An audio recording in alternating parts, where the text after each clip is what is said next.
సంక సంక సంక సంక సంక. ఛీ, ఏం చేస్తున్నారా అనుకుంటున్నా. ఏందా పాట? అదేంటి రీమిక్స్ గది? ఆ? ఏంటమ్మా?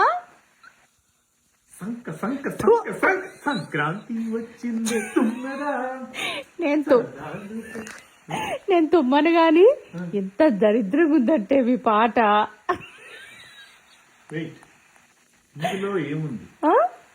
సంక సంక సంక. ఓ, నువ్వు అలా వచ్చావా?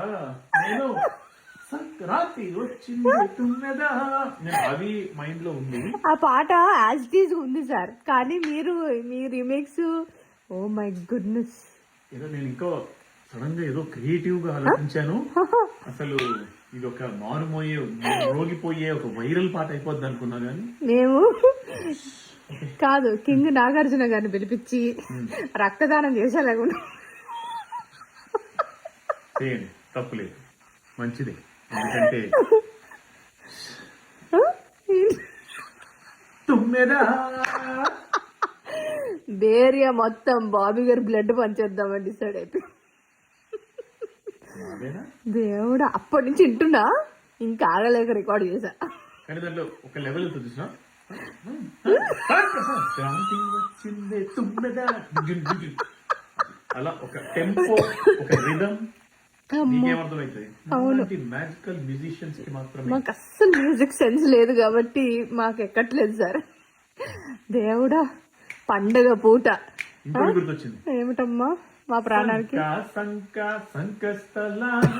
రంగస్థలాన. Okay, delete. నేను సడన్ గా కొత్త పాట కనుక్కున్నా అనుకున్నా గానీ సంకస్థలం కాదు, రంగస్థలం.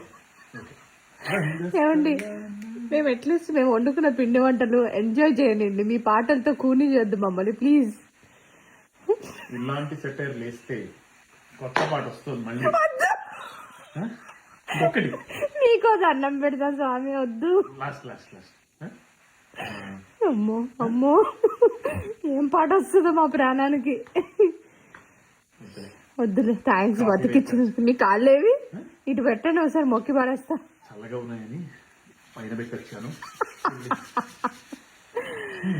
Okay okay, bye, happy Sankranti. Bye.